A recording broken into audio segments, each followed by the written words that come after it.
प्यारे स्टूडेंट्स, आप सबों को जोहार। आइए हम लोग आज एक नए टॉपिक के साथ मिलते हैं और इस टॉपिक को पढ़ने के पहले आप लोग मेरे चैनल को शेयर करें, लाइक करें और इसे आगे बढ़ाएं। आइए हम लोग देखते हैं, आज जनसंख्या पर एक टॉपिक लेते हैं, अर्थात जनसंख्या परिवर्तन के घटक। जनसंख्या में से इसका एक पार्ट है जनसंख्या परिवर्तन घटक। और जनसंख्या परिवर्तन से क्या तात्पर्य, जनसंख्या परिवर्तन क्या है? तो जब किसी भी क्षेत्र में कोई समय के परिप्रेक्ष्य में एक टाइम पीरियड में जब जनसंख्या के आकार में वृद्धि होती है तो उसे हम जनसंख्या वृद्धि कहते हैं, जनसंख्या के आकार में वृद्धि होना कहते हैं। तो आकार का मतलब क्या है कि आकार का मतलब है कि जनसंख्या का बढ़ना, लोगों की संख्या का बढ़ना। तो जनरली देखा जाता है कि किसी भी देश का जब सेंसस होता है, जिसको लोग जनगणना कहते हैं, तो सेंसस के बाद हम देखते हैं कि किसी भी देश की आबादी में लगातार वृद्धि होती जाती है। या फिर कुछ ऐसे देश हैं दुनिया के जहां देखते हैं हम लोग की जनसंख्या के आकार में पहले से कमी होती है, अर्थात आबादी घट जाती है। तो जनसंख्या का जो परिवर्तन है वह मुख्य रूप से धनात्मक और ऋणात्मक दो तरह का। सबसे पहले हम लोग देखते हैं कि धनात्मक परिवर्तन क्या है।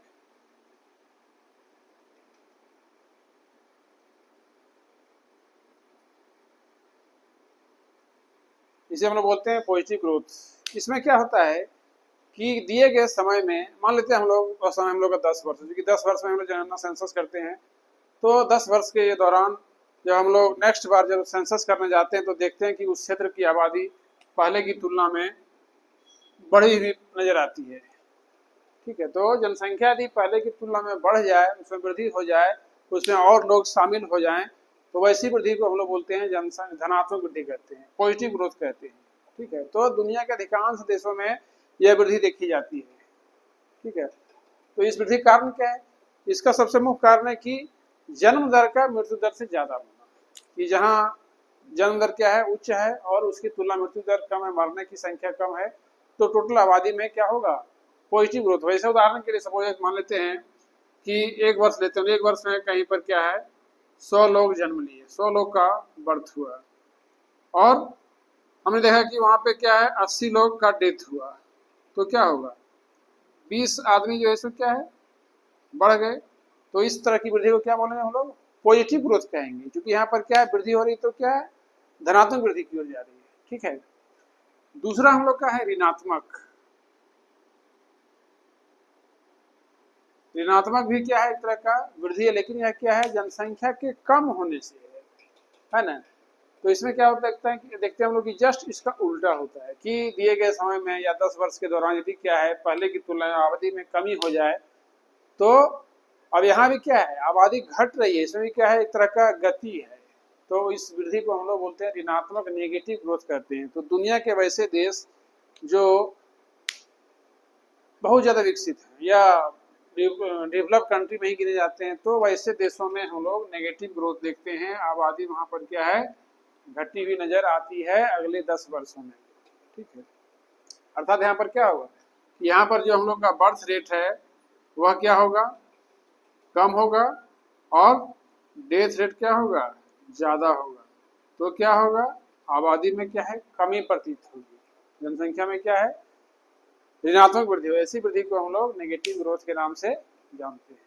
ठीक है, तो ये दो ग्रोथ हम लोग का है जनसंख्या का, पॉजिटिव और नेगेटिव ग्रोथ। आइए हम लोग देखते हैं कि जनसंख्या परिवर्तन के कौन कौन से घटक हैं, कि आबादी जो घटती बढ़ती है उसके कौन कौन से कारक। एक तो हमने देखा कि जनसंख्या में जो वृद्धि हो रही है वह दो तरह की वृद्धि है, एक पॉजिटिव और दूसरा नेगेटिव है। लेकिन जो घटक है मोटा मोटी देखा जाए, जो पूरा ओवरऑल जो आबादी है वह घटती है बढ़ती है, तो किस कारण से घटती बढ़ती है? उसमें सबसे पहला कारण हम लोग का है जन्म दर। जन्म दर, इसको लोग बर्थ रेट कहते हैं। अब बर्थ रेट क्या है, इसके सबसे डिफिनेशन देखते हैं हम लोग, परिभाषा क्या है कि दिए गए समय में प्रति 1000 लोगों में जितने लोग जन्म लेते हैं उसको हम लोग जन्म दर कहते हैं। अब बर्थ रेट का डिफिनेशन दो प्रकार का है, दो तरह से हम लोग एक बोलते हैं, एक से हम लोग बोलते हैं जन्म दर, जन्म दर, और एक बोलते हैं अशोधित जन्म दर, अशोधित जन्म दर। दोनों में अंतर है। ठीक है, इसमें क्या है कि दिए गए समय में प्रति 1000 लोगों में या एक वर्ष में प्रति 1000 लोगों में जितने लोग जन्म लेते हैं उसको हम लोग जन्म दर की श्रेणी में रखते हैं, उसको जन्म दर कहते हैं। अब यहाँ पर क्या है कि जन्म दो तरह से हम लोग देखते हैं। एक की जो बच्चे जन्म लेते हैं वे जीवित जन्म लेते हैं, और दूसरा बहुत बच्चे ऐसे होते हैं कि माँ के गर्भ में ही जो है सो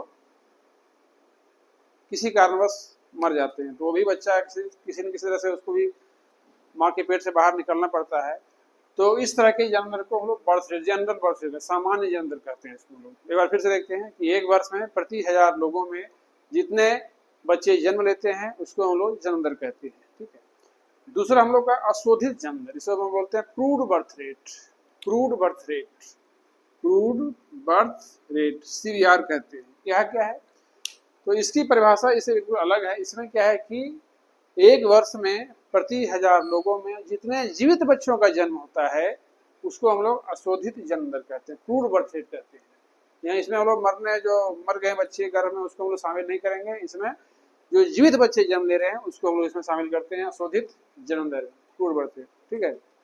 अर्थात एक वर्ष में प्रति 1000 लोगों में जितने जीवित बच्चे जन्म लेते हैं उसको हम लोग अशोधित जन्म दर कहते हैं। अब क्या है, जन्म दर हम लोग का जो है वह पूरी दुनिया में एक समान नहीं है, इससे काफ़ी असमानता है, काफ़ी विषमता है, क्योंकि पूरा दुनिया को हम लोग सामान्यकरण, पूरी दुनिया का हम लोग सामान्यकरण नहीं कर सकते हैं। इसीलिए जनरली देखा जाता है कि जो भी हमारा डेवलप्ड कंट्री है, जो विकसित देश है, जो हम लोग का डेवलपिंग कंट्री है और जो हम लोग का अनडेवलप्ड कंट्री है, सबका जन्म दर अलग अलग होता है। ठीक है। तो सबसे निम्न हम जन्म दर देखते हैं जो डेवलप कंट्री हम लोग का है, या इसको ऐसे देख सकते हैं कि जो हमारे समाज में ऐसे परिवार जो काफ़ी पढ़े लिखे हैं, काफ़ी शिक्षित हैं, जिनका प्रति व्यक्ति इनकम में ज़्यादा है, उन घरों में हम लोग देखते हैं कि सबसे कम बच्चे जन्म लेते हैं, उन घरों में कम बच्चे मिलते हैं। लेकिन जो हम लोग का मध्यम वर्ग का समाज है उनके यहाँ उससे अधिक बच्चे हम लोग देखते हैं, और जो बिल्कुल पिछड़ा गाँव, पिछड़ा घर है, पिछड़ा परिवार है, उसके यहाँ सबसे ज़्यादा बच्चों की फौज होती है। ठीक है। तो उसी तरह से हम लोग इसको जब विश्व के स्तर पर देखते हैं, विश्व के पैमाने पर देखते हैं, तो क्या देखते हैं कि जो विकसित देश हैं वहाँ पर जन्म दर सबसे लो है, विकासशील देशों में मध्यम है, और अविकसित या पिछड़े देश में क्या सबसे ज़्यादा है। तो यह डिपेंड करता है कि आबादी प्रति वर्ष कितनी आबादी जुड़ रही है हमारे पुराने जनसंख्या में, तो उसी अनुसार से हम लोग का जन्म दर क्या होता है, चेंज होता है। यदि बर्थ रेट बहुत ज़्यादा है, बहुत हाई है, तो क्या होगा, आबादी में जो है सो अधिक परिवर्तन होगा, उसमें धनात्मक ग्रोथ बहुत ज़्यादा होगा। ठीक है। लेकिन यदि मध्यम और क्या है, निम्न यदि जन्म दर है, तो जनसंख्या में उसी अनुपात में क्या है, कम जो है सो लोग जुड़ते चले जाएंगे। और मोटा मोटी क्या करता है, यह जन्म दर को प्रभावित करने वाला पहला कारक है। इससे जनसंख्या क्या हुआ, परिवर्तन हुआ, पॉजिटिव ग्रोथ हुआ, या हो सकता है कहीं नेगेटिव ग्रोथ भी हो। तो ये हम लोग का है जन्म दर। दूसरा हम लोग का जो दूसरा अहम कारक है उसको हम लोग बोलते हैं मृत्यु दर।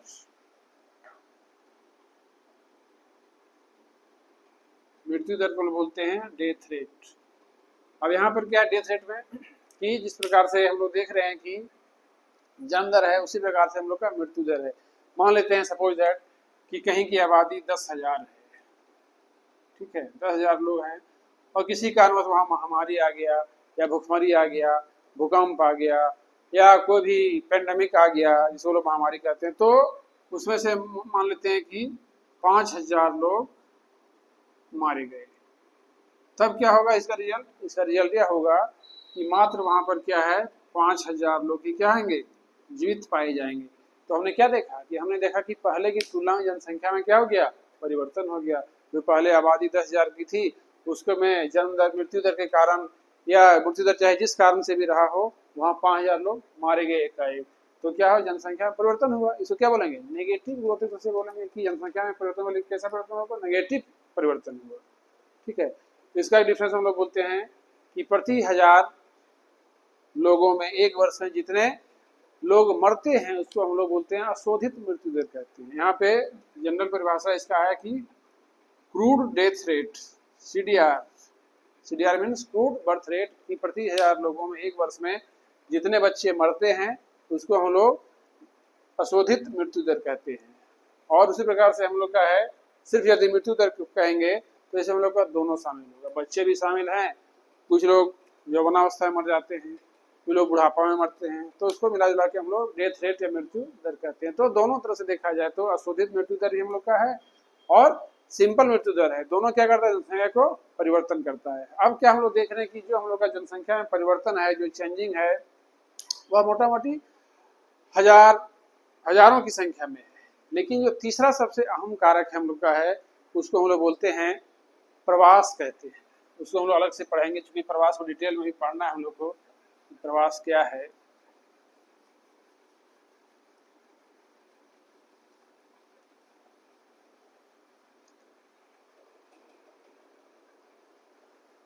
आइए हम लोग प्रवास को देखते हैं कि सबसे जनसंख्या का परिवर्तन तीसरा कारक क्या है, तो प्रवास। अब प्रवास क्या है, इसका हम लोग शुरुआत से देखते हैं, डिफिनेशन देखते हैं प्रवास है क्या। तो माइग्रेशन क्या है कि जब कोई व्यक्ति का समूह अपने निवास स्थान को छोड़ करके अन्यत्र कहीं जाके बस जाता हो, उस प्रक्रिया को हम लोग प्रवास कहते हैं। और जो इसमें भाग लेते हैं उसको लोग प्रवासी कहते हैं।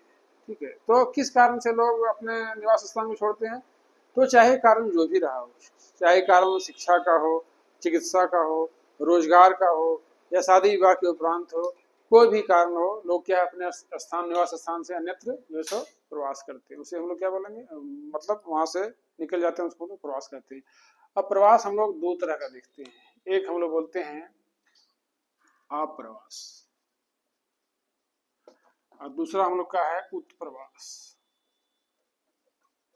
ठीक है, अप्रवास का मतलब क्या है कि अप्रवास में आबादी जहां से जा रही है, आबादी जहां से निकल रही है, जिस स्थान को आबादी छोड़ रही है, उस स्थान को हम लोग अप्रवास कहते हैं। ठीक है, तो मान लेते हैं कि गांव से आबादी निकल रही है, गांव से आदमी रोजगार के लिए बाहर जाता है, तो क्या हो गया, ग्रामीण क्षेत्र क्या कहलाया, अप्रवास कहलाया। विलेज में क्या हुआ, अप्रवास, वो लोग वहां से निकले और जहां जाके बसेंगे, तो कहाँ बसेंगे, तो मोटा मोटी कहाँ लोग शहरों में बसते हैं, टाउन की ओर जाके बसते हैं। तो जो आबादी टाउन में जाएगी उसको हम लोग वहां बोलेंगे उत्प्रवास बोलेंगे। ठीक है, अर्थात एक जनसंख्या जहां से निकल रही है उसको हम लोग अप्रवास कहेंगे, और जहां आबादी जाके बस रही है उसको हम लोग उत्प्रवास कहेंगे।